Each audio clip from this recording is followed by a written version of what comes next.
We'll give people a minute to get in.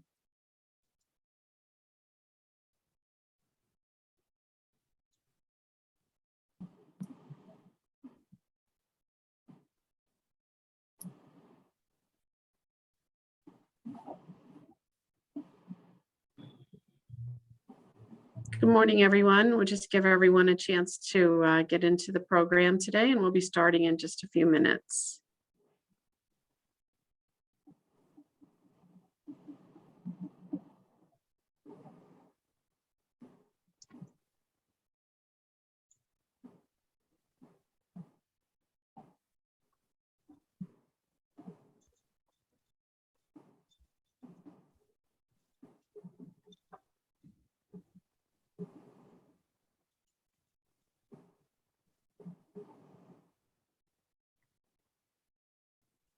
All right, well, why don't we go ahead and get started? I think we may still have a few more joining us, but we'll go ahead and get started. I want to thank everyone for joining us today. My name is Lynn Giacobbe, and I'm the CEO of Kendal at Home.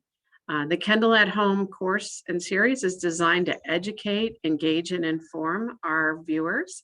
And we hope that you, your family, and friends will find time to join us throughout the year for many of the courses on offer, most of them virtual, but increasingly we're beginning to get back to some of those in-person events as well. So we hope you'll join us. Thanks to the Friends Foundation for the Aging for their generous contribution and support of our programming. It's a generous grant that they've given us, which allows us to provide these programs. I'm also joined today by my colleagues Ryan Anderson and Sue Whitekin, who will be joining us along with our special guest today, Dr. Doris Evans. I also want to let you know that there is a live transcript if you have a hearing impairment or prefer to have that transcript running. You can just allow that at the bottom of your screen, and you can increase the font as you need to. And then we'll be back at the end of the program to give you a preview of some of our upcoming programs in the coming weeks. But before we do that, I would like to introduce Dr. Doris Evans. So I'm asking you to bear with me because she's got quite a bio that I want to share with you. Most of all, I'm so pleased to have gotten to know Doris a little over these past few months. And it's been a privilege to get to know her as a Kendal at Home member. And as you know, we talk a lot about second acts. I think, Doris, you've had so many acts. There's so much to your background and what you've done. But she got her degree from the University of Chicago and then went on to get her medical director degree from Case Western Reserve University School of Medicine here in Cleveland in 1968. And after an internship pediatrics at the Children's Hospital of Philadelphia, Dr. Evans returned to Cleveland and completed a residency at Cleveland Metropolitan General Hospital and a fellowship in pediatric cardiology at Rainbow Babies and Children's Hospital. I'm sure many children have been blessed by your work, Doris. Her early career was at Case Western Reserve University School of Medicine, where she was promoted to clinical professor of pediatrics in 1996. Her accomplishments at Case Western included conceptualizing and co-directing a program to recruit and retain underrepresented minority medical students into the medical school. She was first author of 2 peer-reviewed papers on selecting successful minority medical students. Dr. Evans was key to the establishment of the Glenville Health Association, a nonprofit multi-specialty health center to improve the health of the underserved, where she successfully served as the director of pediatrics and the executive director. She also co-developed an innovative model of pediatric care, and she was also focused on the child's physical and psychological care, which both received equal attention. If only that were the case today, Doris. She is worked in University Heights and Mayfield Heights, and also served as the director of the First Tee of Cleveland. She has received many honors, including the Lubrizol Prize for Excellence in Patients' Care, the Candace Award for the National Council of Negro Women, the YWCA Women of Achievement Award, the Eleanor M. Housley Memorial Award from the Hannah Perkins Center for Child Development, an induction into the Glenville Hall of Fame, and the Doris Evans MD Merit Scholarship, established and funded by the First Tee of Cleveland. She lives in Aurora, Ohio today and practices with an underserved population. She also works with a community health center in Warren, Ohio. Doris, I'm so grateful to have you here with us today. Is there anything you'd like to add or share with our guests before I share our video today? Well, I appreciate your gracious and generous introduction, and I've looked forward to this opportunity to have a rich dialogue with others. So thank you for inviting me. I appreciate it. Thank you for joining us. I know it's a crazy time, and I appreciate you taking the time out to spend with us this morning. So Doris did a video for Case Western Reserve that really spoke to Juneteenth and the history behind it. And we thought we'd share that with our guests this morning, and then we'll come back together at the end of that video and open it up for discussion amongst our participants and any of those who have questions. So you can feel free to type your questions into the Q&A or into the chat. And if you just want to raise your hand, there's a little feature at the bottom of the screen in which you can raise your hand at that time. And I can allow folks to actually ask their question out loud. So if you prefer just to raise your hand, I can allow you to speak and join our program. So I'm going to go ahead and share that. Let's get that started. Share my screen. Hang on one second. Give me 1 second. Hang on there. Sorry. I want to share my screen first because otherwise it's going to get ahead of me. All right. I'll share my screen. And let me get the sound going and we'll be good to go. Thanks for your patience, folks.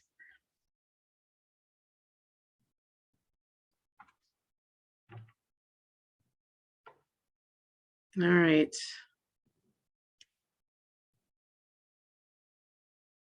There we go. Helps if I can see. All right. I think we're ready. The Juneteenth planning team for asking me to opine about what Juneteenth has meant to my family, friends, and me. To prepare this commentary, I asked a multiracial group of 8 people, all adults and all with degrees of higher education, to share their thoughts.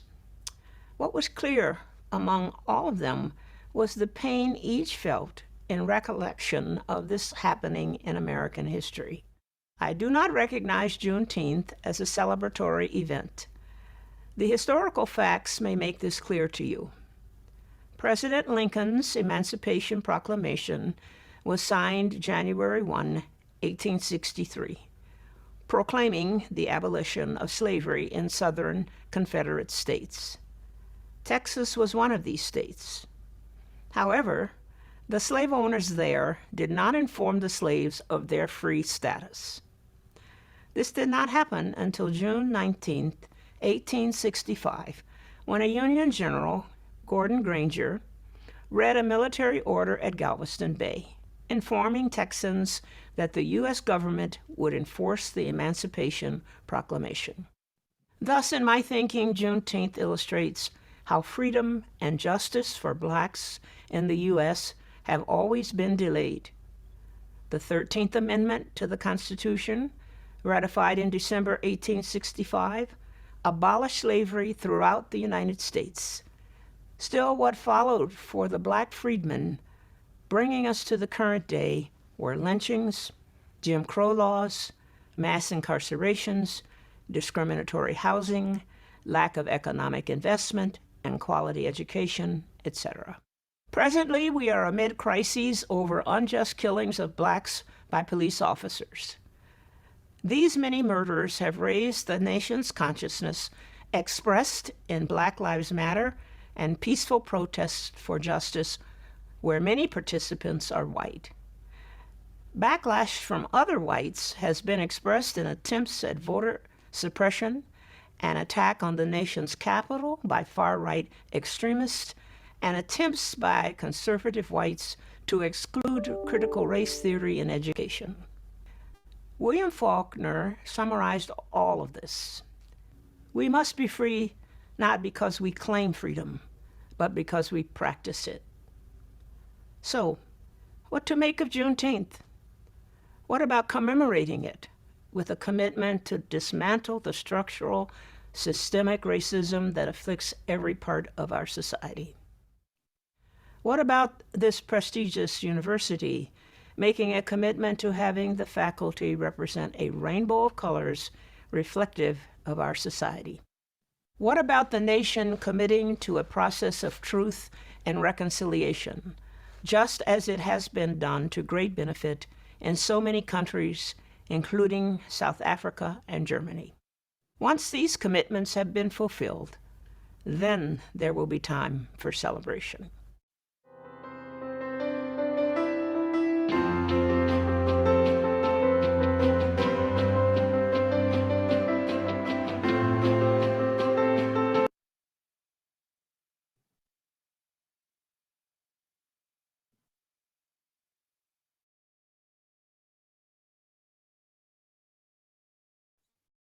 So I invite people to join us in conversation as you are interested to do so.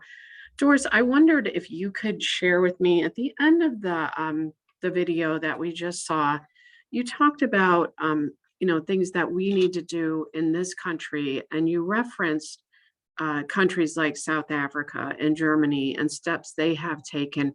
What can you share what some of those steps have been and what you see as some of the most important steps we should be considering in our country? It seems like this is top of mind and we talk about it and then it sort of fades away, and then another incident, a useless killing occurs and it brings it back. But somehow we need to make progress. And what have other countries done that have been effective so far?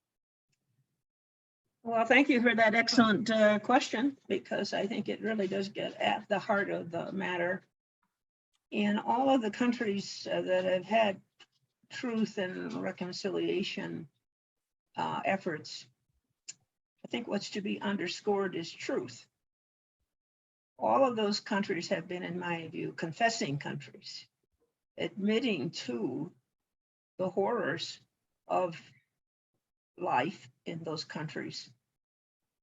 In other words, one can't reconcile with a neighbor or a resident or friend, or well, let's take out friend, unless one can first say the truth. And I think in the United States, we have a hard time with that.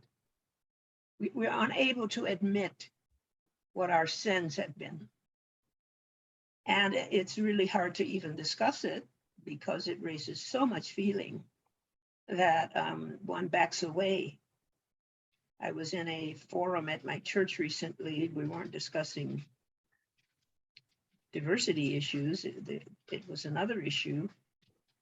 But one of my congregants made a sidebar comment to me that I thought was quite apropos. And I urged him to speak up, to say it. And he said, "Oh, no, I can't do that. That would cause confrontation." So I think we avoid discomfort societally, like it's a plague or something. But we can't get past these, as you said, senseless killings, systemic practices that raise barriers for others, that keep them in silos, that keep Native Americans in so-called reservations that are so far away you can't even see them. So we first have to tell the truth. And without that first step, I think we can't make progress, really. Right. How did South Africa, how did Germany, what steps did they take? In order to do that? What did they do? Len, I'm not a historian, okay? So I'm not going to be able to tell you chapter and verse, but I think generally what they did was to have great leaders who had the courage to step forward and say, these have been our sins.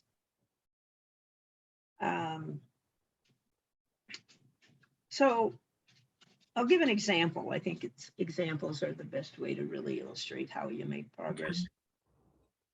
When I was a medical student at Case Western Reserve University School of Medicine, I was very concerned that the student body had very few students of color.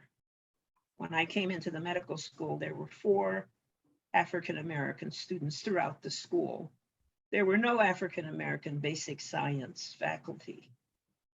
So I kept agitating about this issue throughout medical school, through when I came back from Philadelphia, from my training at Children's Hospital of Philadelphia, I took it up again. And finally, Dean Frederick Robbins, just one of the most full people I've ever known, a truly just man. He called me into his office one day and he says, "Now you've been agitating about this issue for 7 years. I'm going to hire you to fix it." And that's how Ed Jackson and I, Dr. Edgar Jackson, began reforming the school's practices around admissions. It was a very difficult time. Fred was assailed by many, but I will, take some credit for agitating about it, articulating what was unjust. But if were it not for that one brave man of courage, Right. who could put back all the faculty dissent and say, "This is the time. We're going to change this. Don't get in their way. Let them do their work," it could never have been done. Right.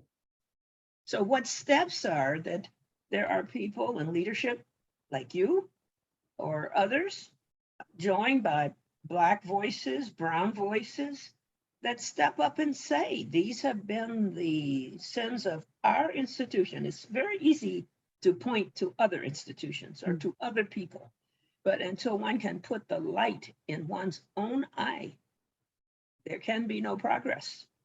Mm-hmm. So, that's generally what I would say about it. So, Doris, during that time while you were doing that work, what were the changes? As you reflect back on that, what were the changes that you had that you were able to see occur during that time that you okay, think had the greatest impact? what was happening there, as well as in virtually every other medical school of the United States, Right. was the assumption that there were not competent Black people. So when I first said to the dean, that was the dean at that time, and others, "How come this place looks like this? That is, how come there's so few of us?" Mm-hmm. The answers, without exception, were, "Because you're the only competent ones. There are no other competent. You're the ones who are competitive.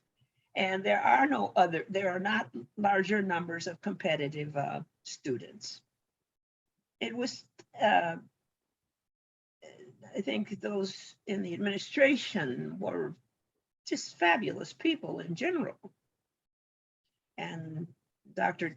Dean Coy, who was the dean of students, who admitted me, he thought I was one of these rare, competent Black people.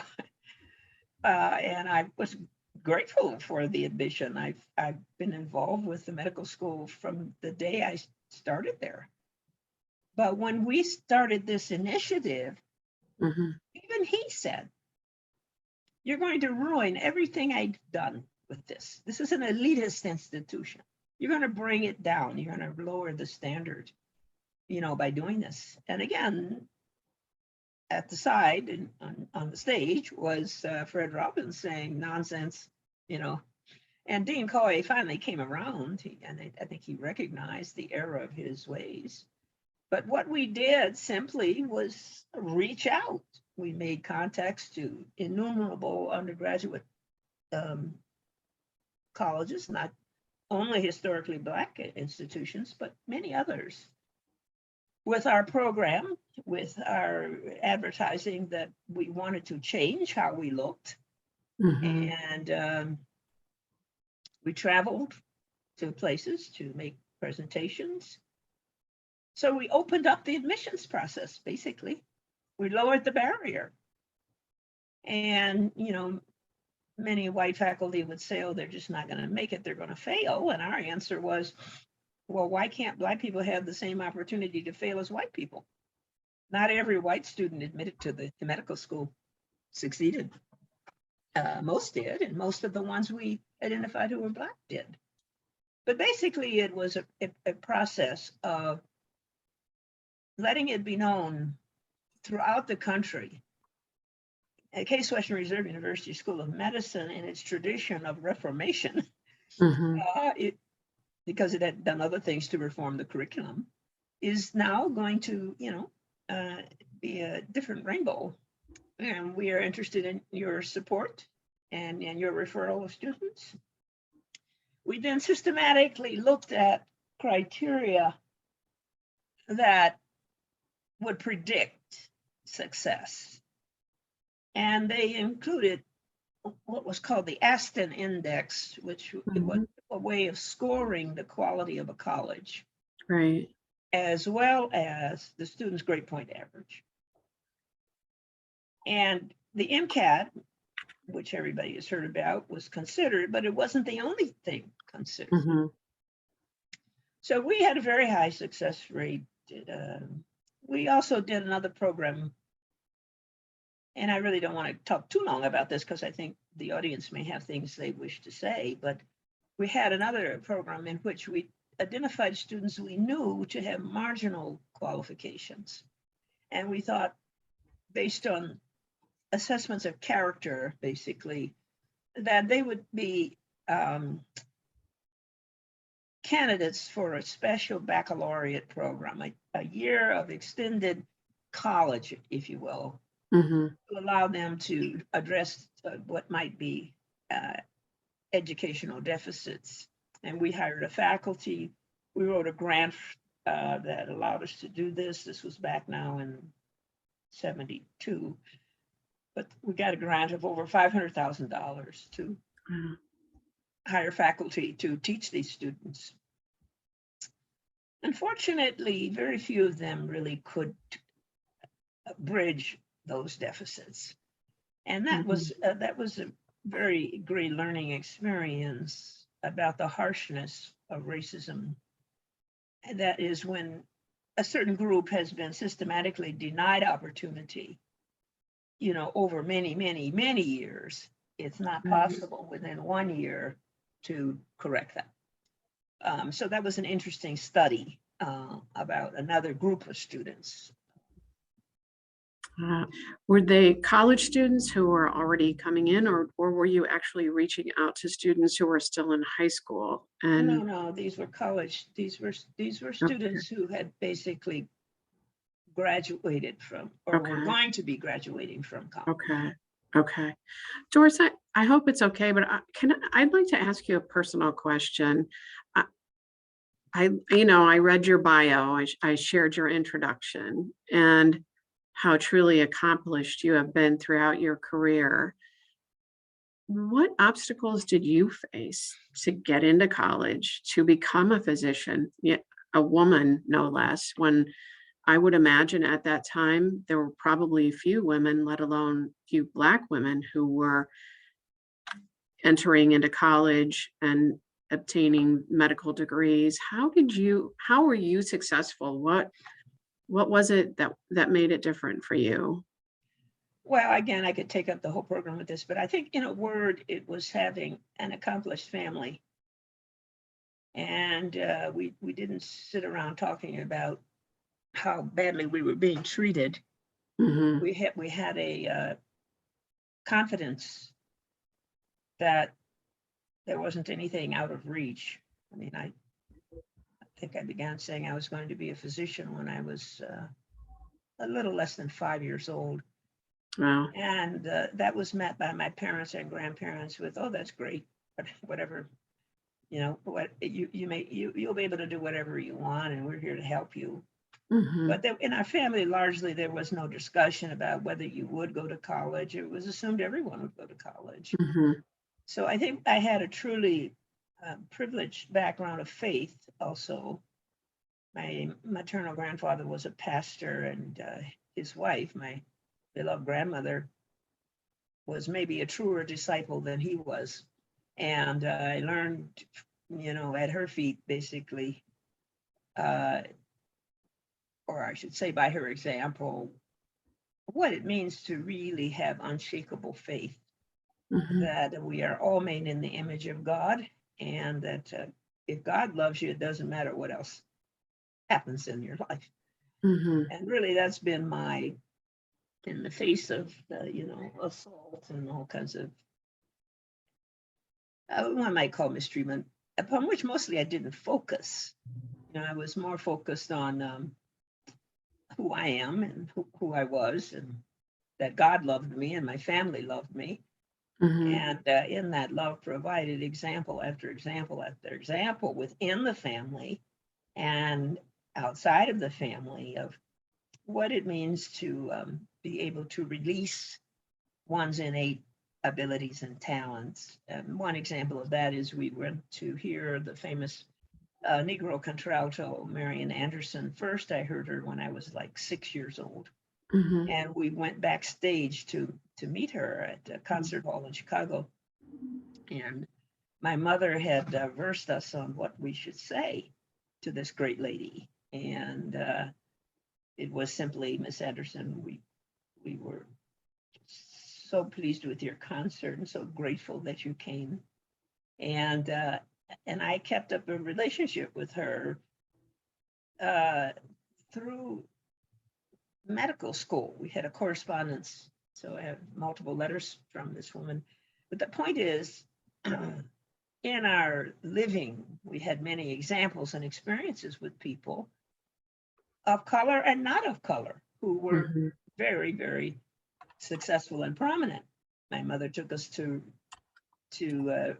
greet the ship of Queen Elizabeth shortly after she became queen, when she came to Chicago in maybe 1949 or something, 50, I don't know.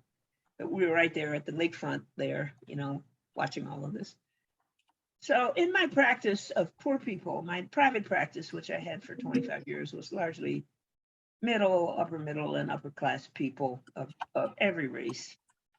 But I've also spent a lot of my time, as you mentioned, in the Global Health Association, the community health center that I founded, and since leaving my private practice, working in community health centers.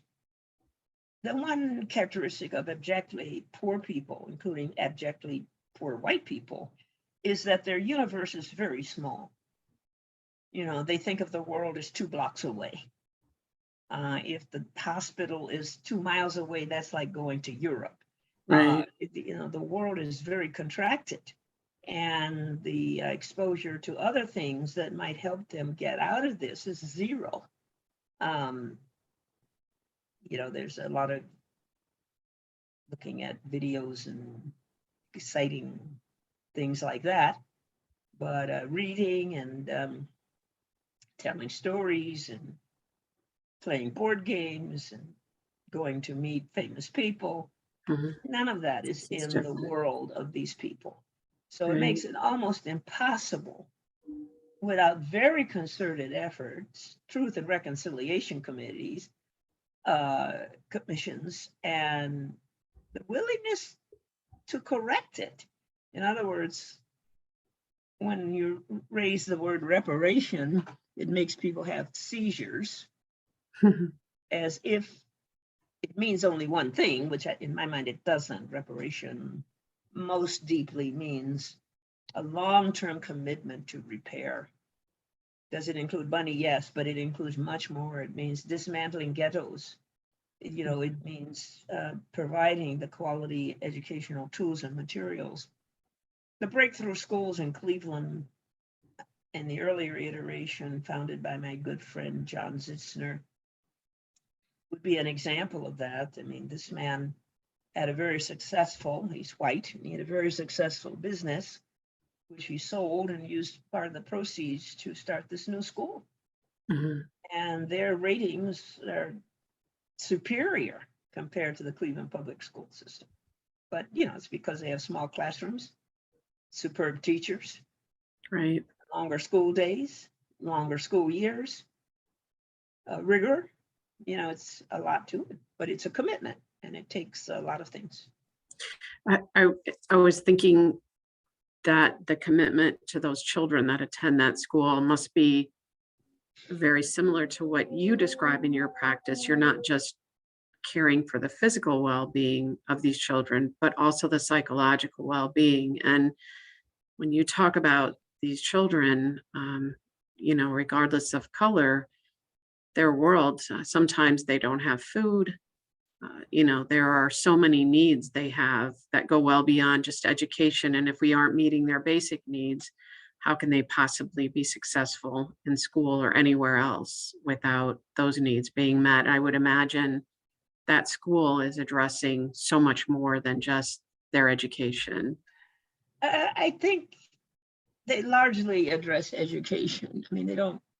I think one way you're successful is you do what you can do best, and then you use others to help with, Mhm. let's say, the psychological need. Right. In Right. my private practice, my colleague, now deceased, sadly, was a child therapist. She had trained 7 years with the Cleveland Center for Research and Child Development, or now called Hannah Perkins Center. So we were within our practice able to address emotional, psychological needs of children equally to their physical needs. There's been no pediatric practice to really copy that model, unfortunately. But there are able pediatricians who do attend to the psychological aspects of all of this and refer children, see that Mhm. children and families get that addressed in another Right. form. Right. Right. That mental health is so critical. Doris, it's you talked about those of us in leadership positions, whether it's in a nonprofit organization or city leaders or community leaders. What what's your recommendation? What would you recommend to me to do? What are the next steps? We all have DEIB committees. You're serving on our committee as we're this fledgling group getting started. If you were to guide this work as you did at Case Western Reserve, what are the recommendations you would make to those of us in positions of responsibility to make a difference? Well, I would convert all of you to Fred Robbins. And every day, one would say, what have we really accomplished in this DEI world? I was at an alumni meeting of the medical school, CWRU medical school last night. And it was an excellent meeting in so many ways. But this topic of diversity, if there was a very long list of things that the school and the new dean, a list of things that were being addressed. And at the DEI was at the bottom. So I think it has to be, to use what has become a cliche, a top of mind concern. It represents a radical change in the institution, not a casual consideration. Right. And so if one goes through that lens, which is very difficult to accomplish, by the way, because as the Reverend Dr. Martin Luther King Jr. used to say, the trouble with all of this is the silent good people who know their things wrong. They're at a party, they hear these terrible racial jokes or jokes about sexuality, and they say nothing, or they walk away. So to embrace it is a really big commitment. So what I'd say to you is, why does this place look like this? Why is everybody white? Mm-hmm. And then that wouldn't necessarily mean something's wrong with you. I mean, I'm not trying to make that point. There's something wrong with the institution. Right. And then one has to change it. So you have so-and-so over there saying, well, it's this way because we can't find any good people. Well, then you would have to say, well, I don't believe that. Just as I said, 50 years ago now, I don't believe that. I know that not to be true. Right. The problem, I think, amongst so many, one problem is most white people have not grown up with any Black people. So they don't, it's sort of like a strange world, which was another difference in my childhood. My parents were divorced when I was 4, and that caused lots of upset. But one thing that happened as a result of it was that my sister and I went for multiple summers to visit with our very affluent grandparents who lived in Queens, Long Island, New York. Mm-hmm. And our neighborhood was integrated with very accomplished people of every race. And that was a wonderful experience. In addition to what I've told you about our family otherwise, Right. The next door neighbor to my grandmother and grandfather was a Jewish family that owned a bakery. They were very wealthy people. And I can't recall that family actually came into our house or we went into theirs. But I think every day I remember my grandmother and the woman of the Jewish household talking with each other across the fence. Mm-hmm. It was sort of a very rich relationship over many years. And we had famous people on the street. Count Basie was right down the street. He would give these concerts on Sunday for the kids in the neighborhood. So, and I've been fond of saying, Lynn and others, that I've never had a all Black party in my house. Mm-hmm. Whenever I get entertained, I've had people from every background. From, I think the one group that I've never entertained in my home, and I think it's because the members of the group are so inaccessible, and that's Native Americans. Mm-hmm. I would love to have met and known a Native American. I've heard them give presentations at the Colonial Williamsburg, but I've never had a friend who was a Native American. Mm-hmm. I've had many white friends, but most white people I know don't have Black friends. Mm-hmm. They don't invite Black people into their homes, or brown people for that matter. Mm-hmm. So you say, what might I do? You and others should change your habits, because it's by breaking bread, I think, literally, that you know. So in my infirmity right now, as you know, and others don't, I just had my left shoulder replaced. And I now have a roaring carpal tunnel syndrome in my right hand. So, but my neighbors all around where I live, they've been so helpful to me. And most are white. And my next door neighbor, she and I have been in each other's homes a few times with dinner and so forth, and on our decks. And she's helped me. And I think I've had a very rich life in that regard, very different from most Black people. Most Black people are siloed. The racism has succeeded in having them, no matter what level their accomplishment, feel more safe in their own, with what they would call their own group. Right. It's a very sad state of affairs. It is. I think it's sometimes fearful, and I don't mean,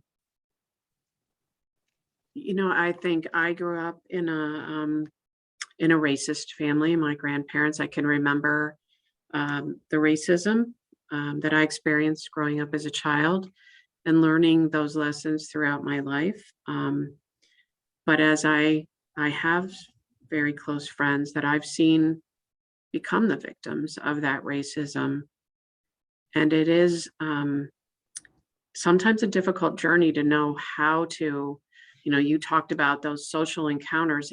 Every one of us are probably guilty of having heard those comments, whether it's not just about color, about sexuality, or about people that are different in any way. And just as your friend at the church didn't want to cause a ruckus or cause any problems, you don't say anything. And I think it is incumbent upon all of us to begin to speak up.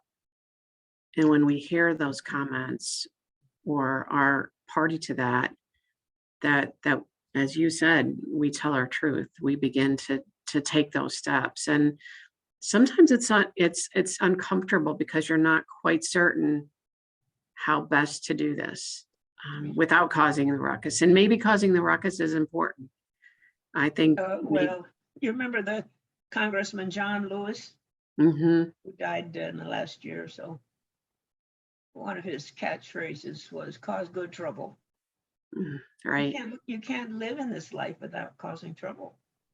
I mean, Jesus Christ caused so much trouble, he got crucified. Right. And as one of my beloved pastors would say, very few people seek to be crucified.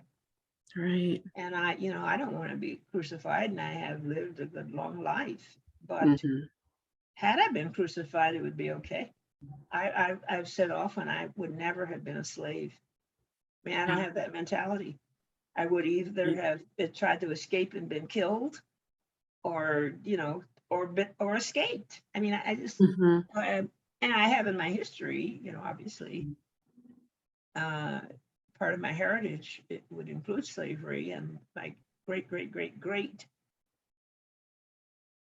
uncle, I think it was, he killed a slave master to escape slavery. I mean, he wasn't going to be a slave. And now, people vary in that kind of mettle or understanding of what they should be doing. And so I'm not intending to criticize slaves who acceded to slavery. I mean, they felt they had no other option. Right. But I guess in comment to what you've just said, there is no way to correct any of this without trouble. There's going to be trouble. But what the question would be, what kind of trouble do you want to have? Do you want to have January 6th resurrections? Or do you want to have trouble that represents painful conversation around a civil table? Right. Right. And until we can begin to have these painful conversations around civil tables, we're going to have more January 6th resurrections. Right. Right. I don't think it takes too much IQ points to understand. As a nation, we have a choice. Right. And not every nation succeeds. I mean, I have often thought, and particularly in the last 10 years, that maybe America has as many great nations of the world, and the Roman Empire would be a very good example, where nations rise, plateau, and then fail. And I don't know. I think we're right at that precipice of, plateauing and failing. And unless we do something different, we're going to burn ourselves up. Do you think, as you reflect back at your work at Case Western Reserve and all that you accomplished in those years, as you go back now, and you talked about being there yesterday, do you think that they've continued to uphold that work as it continued on, or do you feel that it has plateaued? It's not a matter of feeling. On a basis of fact, the answer is yes and no. The yes part is that the classes look very rich. And of course, the school has gotten larger. It's now connected with the Cleveland Clinic Lerner College of Medicine. So instead of the 79 who graduated in my class, there are now like 220 graduates. Okay, but if you look at those graduates, you'll see a very considerable number of Asians, which is true all over the nation. Right. You'll see very few brown people. You'll see a very considerable number of Black people, but meaning like 12 to 15 to 18%, okay? But as one of my colleagues says, you can't pronounce the names of those Black people, Other which means they're coming from, countries. other countries, Right. which means in my way, we have failed. We're Right. back in I mean, it isn't that those students shouldn't in some proportionate way have an opportunity, but what about American Blacks who are still Right. suffering terribly? Right. Right. We've slipped back as far as I'm concerned in that Okay. regard. I understand. I want to allow Sally to talk. She's raised her hand and she has a question. Sally, would you like to unmute yourself and ask your question? Actually, it's Karen and she's going to ask the question. Okay, thank you. We're both here. First of all, thank you so much, Dr. Evans. I've known of you through Sally Lambert for a long, long time, and it's been a wonderful presentation. Thank you so much. You're My very welcome. question is, do you know of any process or organization or groups in which people of radically different perspectives on Blacks and racism can come together and just talk and learn from each other? Otherwise, all the wonderful learning and reading that people might be doing educates themselves, but it's like preaching to the choir. How do you reach beyond a one-to-one conversation, larger numbers of people to engage in meaningful conversation? I think that's an excellent question. And the dean of the medical school last night presented to the medical alumni board before the actual board meeting. And in response to a similar question, he said, one must remember that among diversities is diversities of ideas, and that not all people are going to agree or should be expected to agree. And that has to be addressed. Well, he didn't go on to say how it should be addressed or could be addressed. And my answer to it would be by invitation. I mean, I think all leaders, whether it's Dean Gerson at the medical school or Lynn Giacobbe at Kendal, need to fire this up as desirable. Maybe have some coaching about how you keep people on the rails in meetings, but have those meetings. And remember what one of my other pastors, I've had a lot of pastors, but one of my other pastors, I haven't changed churches a lot. What I mean is pastors come and go, so. But the one pastor of whom I was also so fond used to say, we can't solve the difficult problems of the world because we don't meet enough. And at the first meeting of the DEI, I think I said this, that Yes. to address complex problems, one has to meet a minimum of 2.5 hours every day. Or as my sister, who is a PhD clinical psychologist and teacher, has said, racism is a disease that needs treatment every day. Now, I think this is really hard and people get very tired or discouraged or whatever. And that's why it really does have to be a group effort so people can sustain one another and spell one another and intervene sometimes. But that would be my response. I just think sometimes we expect life to be easy, and in no dimension of life is life easy. You don't have to be talking about DEI issues. Nothing about life is easy. Right. Is what I try to help my young patients understand. They're complaining about school is hard. I have too much homework, and life is mistreating me. Well, life is life, and it's challenging. Thank you. You're welcome. I hope that made some sense to you. Yes, it did. Thank you. So I have a question too on this. So obviously, with Juneteenth becoming the 11th federal holiday last year officially, it's obviously a monumental occasion where that gets brought up to the forefront of our attention by being named a federal holiday. But something it comes at me on it where it's smack in the middle of Memorial Day and 4th of July too. And those holidays have largely been forgotten as to their importance and significance and why they are a federal holiday. And other federal holidays often get created into times of barbecues and days off and things like that. And the meaning is largely forgotten. How can we make sure that the significance, the meaning, importance of Juneteenth is not forgotten, especially when the holidays that it falls in between are largely barbecue days nowadays? Well, Ryan, that's very astute. I think what you just said is true of all holidays. I mean, if you were to interview 100 people and ask them, what is Juneteenth? I mean, how many do you, even now, even though it's been recently made a federal holiday, how many would even know what it is? And I would say 5 could really say what happened on Juneteenth, what it is about. So I don't know how to respond exactly. I mean, I think maybe it's better that it were named a holiday than not.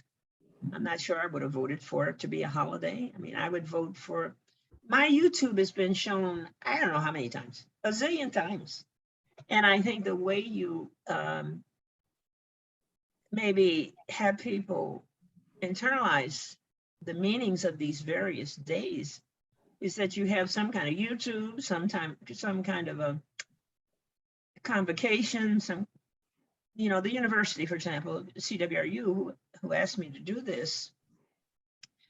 Well, they wanted me to comment on it as a celebratory event.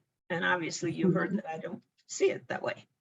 But they were very pleased with the YouTube. I mean, they were not, obviously, because they published it, but this kind of effort has to be made rather than just saying, oh, we got a day off or it's another holiday, or let's decide what kind of barbecue ribs we want to have or what lake will we go to and so forth.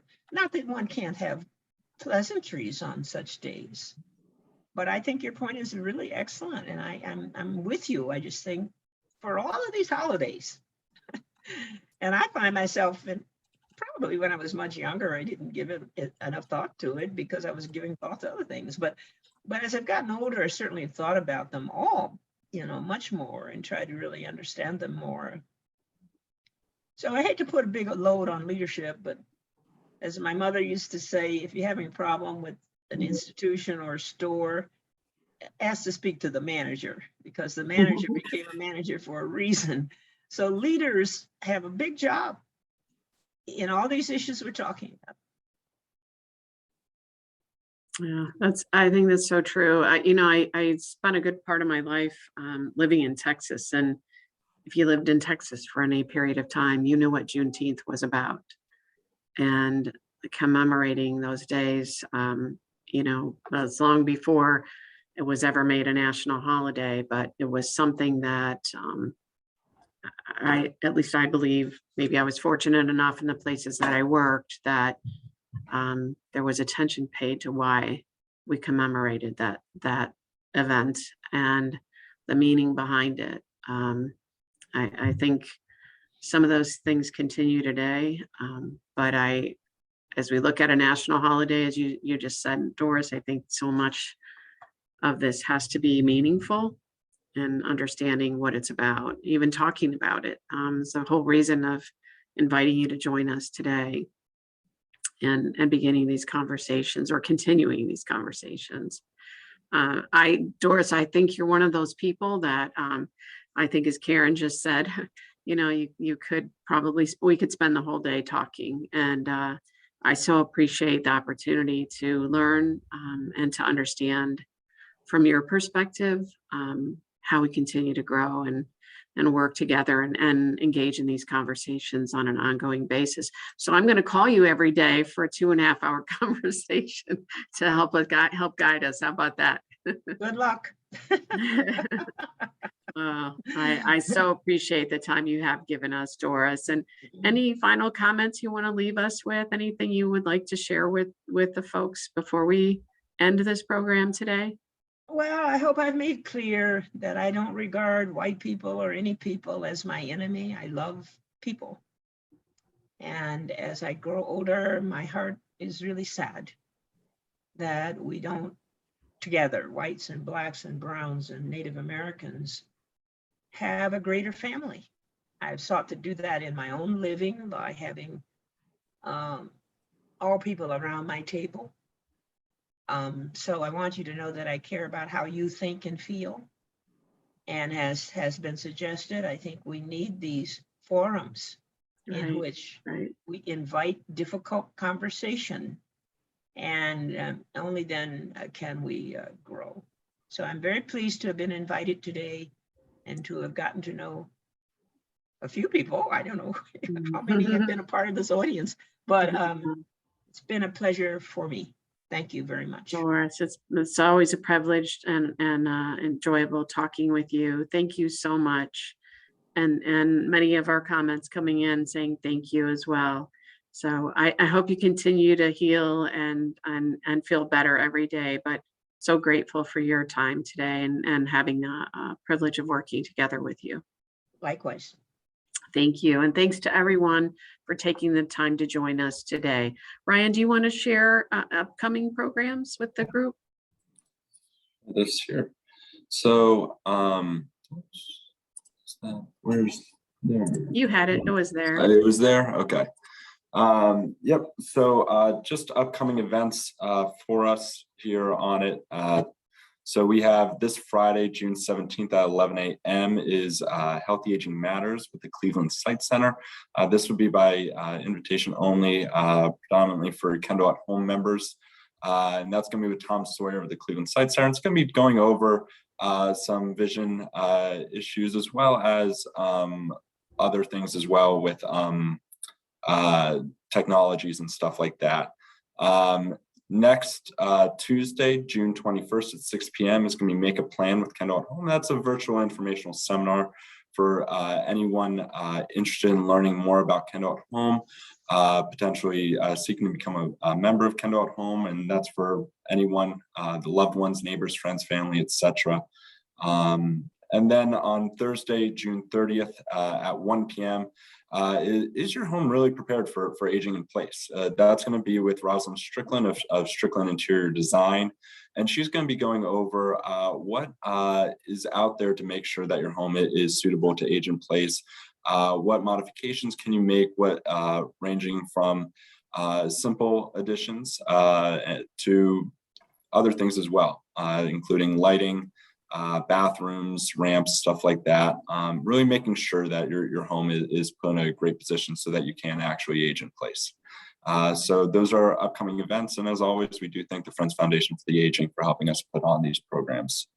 If I can add a little plug for a couple of these coming up, the Cleveland Site Center, I would just share that my dad, who's legally blind, has struggled with macular degeneration, has benefited tremendously from the resources available from the Cleveland Site Center, the Ohio Library for the Blind, and all of the resources that are out there that so few people even know about. But it's really worth the time. And Rosalind Strickland, an amazing woman. She's worked at the Cleveland Clinic. She's so knowledgeable, but I think she'll bring a whole fresh perspective to when we talk about successfully remaining in your home as you age, ways in which we can all do that as we have limited abilities at times.